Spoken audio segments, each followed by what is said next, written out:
പ്രയാസം വന്ന നിസ്കാരം അതിന്റെ ബൈക്ക് പോകട്ടെ, നമ്മൾ വേറെ ബൈക്ക് പോകട്ടെ എന്ന് മനസ്സിലാക്കി നമ്മളെ മാറി നിൽക്കുന്നവരെ നമുക്ക് അബ്ദുള്ളയുടെ ജീവിതം വല്ലാത്ത ഒരു പാഠമാണ്. ഒരു അടിമയായിട്ട് യജമാനന്റെ വീട്ടില് ഒഴിച്ചു നിർത്തപ്പെട്ടതായ ആ ഒട്ടകത്തിന്റെ ആ തൊഴുത്തില് കൊണ്ടുപോയിട്ട് തനിക്കൊരു കീറച്ചാക്കും തന്നിട്ട് അവിടെ വിശ്രമിക്കാൻ വേണ്ടി കൽപ്പിച്ചിട്ടുണ്ടെങ്കിൽ എന്റെ പ്രിയപ്പെട്ടവരെ, ആ സമയത്ത് പോലും പടച്ച റബ്ബിനോടുള്ള ആ ബന്ധം കൈവിടാതെ വളരെ ഭംഗിയോടുകൂടെ തന്നെ അതങ്ങനെ പടച്ചോന്റെ തൃപ്തിക്ക് വേണ്ടി, ഇഷ്ടത്തിന് വേണ്ടി, പൊരുത്തത്തിന് വേണ്ടി തന്റെ ജീവിതത്തിന്റെ അവസാനം വരെ താനത 5-ാം വയസ്സിൽ തനിക്ക് പഠിക്കേണ്ടി വന്ന തന്റെ ഗുരുവിന്റെ ഇൽമനുസരിച്ചുകൊണ്ട് ജീവിതം വളരെ ഭംഗിയോടുകൂടെ മുന്നോട്ട് കൊണ്ടുപോകുന്ന ബഹുമാനപ്പെട്ടവർ അല്ലാഹു തആല ആ അബ്ദുള്ളയുടെ ബഹുമാനവും ഹക്കീമിന്റെ മഹത്വം കൊണ്ട് നമ്മുടെ മനസ്സിൽ ഈമാൻ നൽകി അനുഗ്രഹിക്കുമാറാവട്ടെ. പ്രിയപ്പെട്ടവരെ, തന്റെ യജമാനൻ എന്ത് ചെയ്തു? അബ്ദുള്ളയോട് പറഞ്ഞു, അബ്ദുള്ള, ഇന്ന് ഞാനും എന്റെ പ്രിയപ്പെട്ട ഭാര്യ ഈ വീട്ടിൽ നിന്ന് ഒരു യാത്രയ്ക്ക് വേണ്ടി പോവുകയാണ്. ഞങ്ങൾ യാത്ര കഴിഞ്ഞിട്ട് കുറച്ച് ദിവസങ്ങൾ കഴിഞ്ഞ് തിരിച്ചു വരികയുള്ളൂ. ഈ വാക്ക് പറഞ്ഞപ്പോ അബ്ദുള്ള തന്റെ പ്രിയപ്പെട്ട യജമാനന്റെ മുമ്പിൽ നമ്മുടെ ശിരസ്കലായി തലയും താഴ്ത്തിക്കൊണ്ട് ഇങ്ങനെ നിൽക്കുകയാണ്. ഈ സമയത്ത് യജമാനൻ പറഞ്ഞു, ഞാൻ പോയി വരുന്നത് വരെ ഈ വീടിന്റെ പരിസരങ്ങളും എല്ലാം നിങ്ങളാണ് നോക്കേണ്ടത്, നിങ്ങളാണ് ശ്രദ്ധിക്കേണ്ടത്. ഈ വീട്ടിന്റെ ഗേറ്റ് അങ്ങോട്ട് അടച്ചു പൂട്ടിയാൽ പിന്നെ ഞങ്ങൾ വരുന്നത് വരെ ആർക്കും ഈ ഗേറ്റ് തുറന്നു കൊടുക്കാൻ പാടില്ല. കാരണം ഈ വീട്ടിന്റെ ഉള്ളിലുള്ളത് 3 പെൺമക്കളാണ്. ഏതെങ്കിലും ആളുകൾ വന്നിട്ട് എന്റെ പെൺമക്കളെ എന്തെങ്കിലും ചെയ്യുമോ എന്ന ഭയം എനിക്കുണ്ട്. പക്ഷേ അവരെ അവിടെ കൊണ്ടുപോകാൻ നിർവാഹമില്ല. അതുകൊണ്ട് എന്റെ മക്കളെയും ഈ വീടും ഇതിന്റെ പരിസരവുമല്ല നീ സംരക്ഷിക്കണമെന്ന് പറഞ്ഞ് യജമാനൻ അബ്ദുള്ളയോട് പറഞ്ഞപ്പോ അബ്ദുള്ള സമ്മതിക്കുകയാണ്. ആ സമ്മതത്തോടുകൂടെ യജമാനൻ ആ വീട്ടിൽ നിന്ന് യാത്ര പോകുന്നു.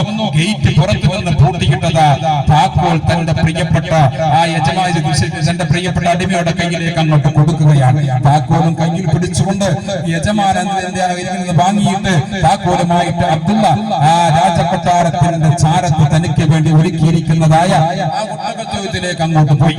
ഈ സമയത്ത് ആ ഒട്ടകത്തൊഴുത്തിന്റെ അരികിലേക്ക് എന്ത് ചെയ്തു? കുറച്ച് സമയം കഴിഞ്ഞപ്പോ ആ കൂട്ടത്തിലുള്ളതായ സബിത എന്ന പെൺകുട്ടി പതുക്കെ പതുക്കെ പതുക്കെ പതുക്കെ അങ്ങോട്ട് ചെല്ലുകയാണ്. കാരണം ഇവിടെ മറ്റൊരു അത്ഭുതം സംഭവിക്കുകയാണ്. അഥവാ തന്റെ പിതാവ് മകളോട് നേരത്തെ എനിക്ക് അത്രയ്ക്കും ഇവനോട് ഇഷ്ടമുണ്ട് എങ്കിൽ ഇവിടെ കല്യാണം കഴിച്ച് നീ ഒരുമിച്ച് കൂട്ടിക്കോ എന്നുള്ള വാക്കങ്ങോട്ട് പറഞ്ഞ ആ സമയത്തിന്റെ ഉള്ളിൽ തന്നെ ഈ സബിതയുടെ മനസ്സിന്റെ ഉള്ളിൽ എന്തോ ഒരു മനസ്സിന്റെ ഉള്ളിൽ ഇങ്ങനെ അബ്ദുള്ളയോട് അടങ്ങാത്ത ഒരു അനുരാഗത്തിന് ചെറിയ ചെറിയ മുളകൾ ഇങ്ങനെ മുളച്ചു വരികയാണ്.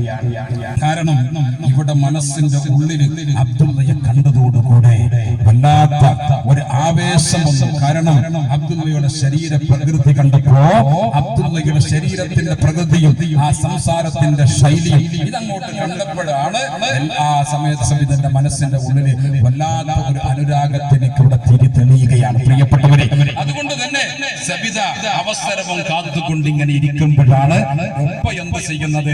ദൂരേക്ക് യാത്രക്ക് വേണ്ടി ഇറങ്ങി പുറപ്പെടുന്നത്. ഈ സമയത്ത് എങ്ങനെയാണ് സബിതയ്ക്ക് അനുരാഗം വരാൻ കാരണം? ഒരു പുരുഷന്, അവിടെ ഒരു മനഃശാസ്ത്രം കൂടെ ഉണ്ട്, അതും കൂടെ പറഞ്ഞു കൊടുക്കാം അല്ലെ.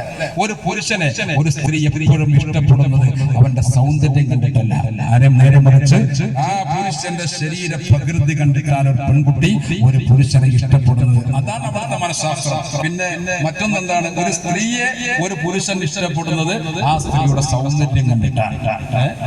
ആ സൗന്ദര്യത്തെ കുറിച്ച് പറയുമ്പോൾ ദുനിയാവിലെ നമ്മുടെ പെണ്ണുങ്ങളെ കുറിച്ചുള്ള സൗന്ദര്യത്തിന്റെ അവസ്ഥകളൊക്കെ പറയുമ്പോൾ ഒരുപാട് സമയങ്ങൾ വേണം. എന്നാൽ ഭൂമി ലോകത്ത് ജീവിച്ച ഏറ്റവും വലിയ സൗന്ദര്യമുള്ള പെണ്ണ് നമുക്കിടയിൽ കഴിഞ്ഞു പോയിട്ടുണ്ട്. നാളെ നേതാവായി വരാനിരിക്കുന്നതായ ബഹുമാനപ്പെട്ട മഹതിയായ ബീവി ഫാത്തിമത്തുൽ സുഹ്റ ഈ ഭൂമിയിൽ ജീവിച്ച ഏറ്റവും വലിയ സുന്ദരി, നമ്മൾ പത്രത്തിലൊക്കെ കാണുന്ന, സോഷ്യൽ മീഡിയയിൽ കാണുന്നതായ മിസ് സുന്ദരിയെക്കാളും അപ്പുറം ഏറ്റവും വലിയ സുന്ദരിയായിട്ട് ദുനിയാവിൽ ജീവിച്ചവർ അല്ലാഹുവിന്റെ റസൂലിന്റെ പൊന്നാര മകൾ ഫാത്തിമത്തുൽ സുഹ്റ. ഏത് ഫാത്തിമ ബീവി? നമ്മൾ ഒരുപാട് കേട്ട ഫാത്തിമ ബീവി. ആ ഫാത്തിമ ബീവിയാണ് നാളെ സ്വർഗീയ ലോകത്ത് ഹൂറിങ്ങളുടെ നേതാവായി മുന്നിൽ നിൽക്കേണ്ട മഹദി. ഇവിടെ ദുനിയാവിൽ ജീവിച്ചതായ ഏറ്റവും വലിയ സൗന്ദര്യ. ഈ സൗന്ദര്യത്തെ കണ്ടിട്ടാണ് പുരുഷന്മാര് പെണ്ണുങ്ങളെ ഇഷ്ടപ്പെടുന്നത്. എന്നാൽ പെണ്ണുകളിൽ പുരുഷന്മാരെ ഇഷ്ടപ്പെടുന്നത് ശരീരത്തിന്റെ പ്രകൃതി കണ്ടിട്ടാണ്. എന്നെ കൂടെ ഇഷ്ടപ്പെട്ടത് അങ്ങനെയാണ് ഞാൻ യാതൊരു സംശയവുമില്ല. അവൻ പറഞ്ഞാൽ ഏതായാലും പ്രിയപ്പെട്ടവരെ, ഇവിടെ ഈ സബിത എന്ന പെണ്ണിന്റെ മനസ്സിന്റെ ഉള്ളിൽ അനുരാഗത്തിന്റെ ചെറിയ വിത്തുകൾ മുളക്കാൻ വേണ്ടി തുടങ്ങിയത് എന്റെ പിതാവിന്റെ വാക്കും അബ്ദുള്ളയുടെ ശരീരപ്രകൃതി കണ്ടതോടുകൂടിയാണ്. ഇതിൽ തകിടം വാർത്തുകൊണ്ട് അവസരം നോക്കിക്കൊണ്ട് സബിത ഇങ്ങനെ നിൽക്കുമ്പോഴാണ് പിതാവും എന്റെ പ്രിയപ്പെട്ട ഉമ്മയും കൂടെ വീട്ടിൽ നിന്ന് യാത്ര പോകുന്നത്. ഈ സമയം അബ്ദുള്ള ഒട്ടകത്തൊഴുത്തിന്റെ ഒരു മൂലയിൽ ഒരു ഭാഗത്ത് ഇങ്ങനെ ഇരിക്കുകയാണ്. അങ്ങനെ ഇരിക്കുന്ന സന്ദർഭത്തിലാണ് പതുക്കെ അവിടെ കാര് ചെല്ലുന്നത്, സബിത എന്ന പെൺകുട്ടി വരുന്നത്. ഇതൊരിക്കലും അബ്ദുള്ള പ്രതീക്ഷിച്ചിട്ടില്ല. അബ്ദുള്ള അവിടെ ദിക്റുകൾ ചൊല്ലിക്കൊണ്ടിരിക്കുമ്പോഴാണ് ഒരു പാദസരത്തിന്റെ കിളുക്കം ഇങ്ങനെ കേൾക്കുന്നത്. അത് അടുത്തടുത്തേക്ക് വരികയാണ്. ഈ അടുത്തടുത്തേക്ക് അങ്ങനെ വരുന്ന സന്ദർഭത്തിൽ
ഈ സമയത്ത് സബിത എന്ന പെൺകുട്ടിയാണ് തന്റെ അരികിലേക്ക് വരുന്നത് എന്നുള്ളതായ ആ ഒരു അനുഭവം തനിക്ക് അനുഭവപ്പെട്ടപ്പോൾ ഈ പെൺകുട്ടി പെട്ടെന്ന് തന്റെ അരികിലേക്ക് വരുന്നതായ ആ ശബ്ദം കേട്ടുകൊണ്ട് അവിടെ ദിക്റുകൾ ചൊല്ലിക്കൊണ്ടിരുന്നതായ അബ്ദുള്ള പതുക്കെ തന്റെ തലയുയർത്തി ഇങ്ങനെ നോക്കിയപ്പോ തന്റെ അരികിലേക്ക് കയ്യിലെന്തോ ഒരു വസ്തു പിടിച്ചുകൊണ്ട് അബ്ദുള്ള എന്ന ചെറുപ്പക്കാരന്റെ മുന്നിലേക്ക് സബിത എന്ന പെൺകുട്ടി കയ്യിൽ ഒരു പൊതിയും പിടിച്ചുകൊണ്ടാണ് വരുന്നത്. ഈ പൊതിയും കയ്യിൽ പിടിച്ചുകൊണ്ട് തന്റെ അരികിലേക്ക് പതുക്കെ അബ്ദുള്ള എന്ന ചെറുപ്പക്കാരന്റെ മുന്നിലേക്ക് സബിത എന്ന പെൺകുട്ടി വന്നിട്ട് അവൾ തന്റെ മണിനാഥം കിളുമ്പുന്നതായ ശബ്ദത്തിൽ വിളിച്ചു അബ്ദുള്ള. അബ്ദുള്ള പെട്ടെന്ന് തല തിരിച്ചങ്ങോട്ട് നോക്കിയപ്പോ അതൊരു പെണ്ണാണെന്ന് അറിഞ്ഞതോടുകൂടെ തന്റെ തല നേരെ താഴോട്ടങ്ങോട്ട് താഴ്ത്തി ഒരൊറ്റ വിളിക്ക് മുഖത്തേക്ക് നോക്കി. അങ്ങനെയാണ് ഈമാനുള്ള മനുഷ്യന്റെ സ്വഭാവം. തന്റെ കൺമുന്നിൽ പെട്ടത് ഒരു പെണ്ണാണെന്ന് അറിഞ്ഞപ്പോ തന്റെ തല നേരെ താഴെ നേരെ മറിച്ച് അതുപോലത്തെ സൗന്ദര്യമായ പെണ്ണ് വന്നിട്ട് നമ്മുടെ മൻസൂർ സാഹിബിന്റെ അടുത്ത് നിന്നിട്ട് മൻസൂർക്ക ഒരു വിളി അങ്ങോട്ട് വിളിച്ചാൽ മൻസൂറിന്റെ തല പിന്നോളം മൊത്തം ലോറി കുത്തിമാരെ പോയിട്ടുണ്ടാവും. അങ്ങനെ നോക്കിക്കൊണ്ടേ പക്ഷേ ഈ പരിശുദ്ധമായ ദീന് നമ്മോട് പഠിപ്പതും അങ്ങനെ തന്നെയാണ്. ഒരു അന്യ സ്ത്രീയുടെ മുമ്പിൽ പെട്ട ഒരു പെണ്ണാണെന്ന് മനസ്സിലായാൽ ഒറ്റ നോട്ടം പിന്നെ താഴേക്ക് മാത്രം നോക്കുക. അങ്ങനെ ജീവിച്ച ഒരുപാട് ആരഭ്യങ്ങൾ ഉണ്ടായിരുന്നു, ഒരുപാട് ഔലിയാക്കൾ ഉണ്ടായിരുന്നു. എപ്പോഴും നടക്കുമ്പോ ഈ പോട്ട് മാത്രം നോക്കി നടക്കുന്നവർ എന്റെ കാലിന്റെ അടിയിൽപ്പെട്ട് ഒരു ഊര് പോലും ചത്തു പോകാൻ പാടില്ല എന്ന ഒരു ബന്ധബുദ്ധിയോടുകൂടി താഴേക്ക് മാത്രം നോക്കി നടന്നു പോരുന്ന എത്രയോ മഹാരഥന്മാരുണ്ടായിരുന്നു. ഇവിടെ അബ്ദുള്ള എന്ന ചെറുപ്പക്കാരൻ തന്റെ മുന്നിലേക്ക് വന്നിരിക്കുന്നത് സബിത എന്ന യജമാനന്റെ ഒരു അന്യ മകളാകുന്ന എനിക്കൊരു അന്യായിരിക്കുന്ന ഒരു സ്ത്രീയാണ് എന്ന് മനസ്സിലായപ്പോ താഴേക്ക് അങ്ങോട്ട് താഴ്ത്തി. ഈ സമയത്ത് അബ്ദുള്ളയുടെ അരികിലേക്ക് നിന്നിട്ട് സബിത ചോദിക്കുന്നു, ഇതങ്ങോട്ട് പിടിക്കാൻ തന്റെ കയ്യിലെ പൊതി അങ്ങോട്ട് കൊടുത്തു. അബ്ദുള്ള താഴ്ത്തിക്കൊണ്ട് ചോദിച്ചു, അതെന്താ? അത് മറ്റൊന്നുമല്ല, ഒരല്പം പലഹാരമാണ്, ഞാൻ എന്റെ വീട്ടിൽ നിന്ന് ഉണ്ടാക്കിയ പലഹാര പൊതിയാണ്. അതെന്തിനാണ് എനിക്ക്? അത് നിങ്ങൾക്ക് വേണ്ടി എന്റെ ഒരു സ്നേഹ സമ്മാനമാണ്. നീ ഒരു അന്യ സ്ത്രീയാണ്, ഈ അന്യ സ്ത്രീയാകുന്ന നീ എനിക്കെന്തിനാണ് സ്നേഹ സമ്മാനവുമായി വന്നിരിക്കുന്നത്? അതുകൊണ്ട് എനിക്കത് വേണ്ട. അത് പറഞ്ഞാൽ പറ്റില്ല. ഒരു അന്യ സ്ത്രീയാണ് ഞാൻ എങ്കിലും നിങ്ങൾ എന്റെ ഉപ്പയുടെ അടിമയായിട്ടല്ലേ ഇവിടെ കഴിഞ്ഞുകൂടുന്നത്. നിങ്ങൾക്ക് എന്താ? എന്റെ മുഖത്തേക്കൊന്ന് നോക്കിയാൽ ആകാശം വിരിഞ്ഞ് താഴേക്ക് വീഴോ? ഈ ചോദ്യം അങ്ങോട്ട് ചോദിച്ചപ്പോൾ ചോദിച്ചപ്പോ അബ്ദുള്ള പറഞ്ഞു, പൊന്നുമോളെ, ഒരു അന്യ സ്ത്രീയാകുന്ന എന്റെ മുഖത്തേക്ക് നോക്കാൻ അനുവദിക്കുന്നില്ല എന്ന് പറയാൻ അബ്ദുള്ളയുടെ മനസ്സിൽ ആഗ്രഹമുണ്ട്. പക്ഷേ അതെങ്ങാനും പുറത്ത് പറഞ്ഞു കഴിഞ്ഞാൽ അബ്ദുള്ളയെ കുറിച്ച് ഈ പെൺകുട്ടി ഞാനാണ് വിശ്വവിഖ്യാത ലുഖ്മാനുൽ ഹകീം എന്നുള്ളതായ ആ പേര് വെളിപ്പെട്ടു പോകുമോ എന്ന് പേടിച്ചുകൊണ്ട് അബ്ദുള്ള ഒന്നും മിണ്ടിയില്ല. അവസാനം ആ പെൺകുട്ടിയതാ തന്റെ കയ്യിൽ കിടക്കുന്നതായ ആ പൊതി അങ്ങോട്ട് എടുത്തുകൊണ്ട് ആ പെൺകുട്ടി അവിടെ വെച്ചുകൊണ്ട് പറയുകയാണ്,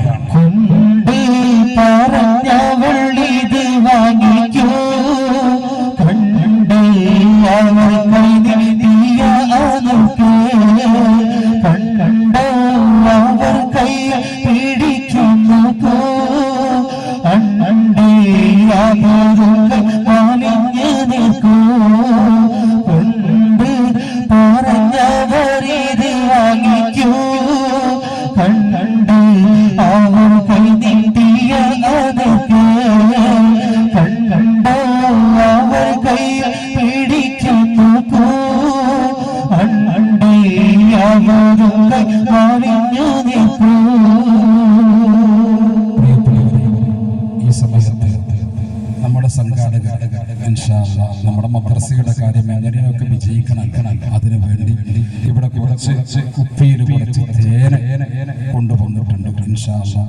നിങ്ങളുടെ അരികിലേക്ക് ആ തേനുമായിട്ട് അവർ വരും. എല്ലാവരും ഒരു കുപ്പി തേന് വാങ്ങണം, നമ്മുടെ പരിശുദ്ധമായ മദ്രസയ്ക്ക് വേണ്ടിയിട്ട്.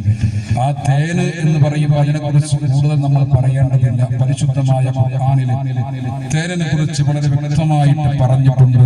അള്ളാഹുവിന്റെ ജീവികളുടെ കൂട്ടത്തിൽ വളരെ നിസ്സാരമായ ചെറിയൊരു ജീവിയുടെ ശരീരത്തിൽ നിന്ന് പുറത്തേക്ക് നിലനിൽക്കുന്ന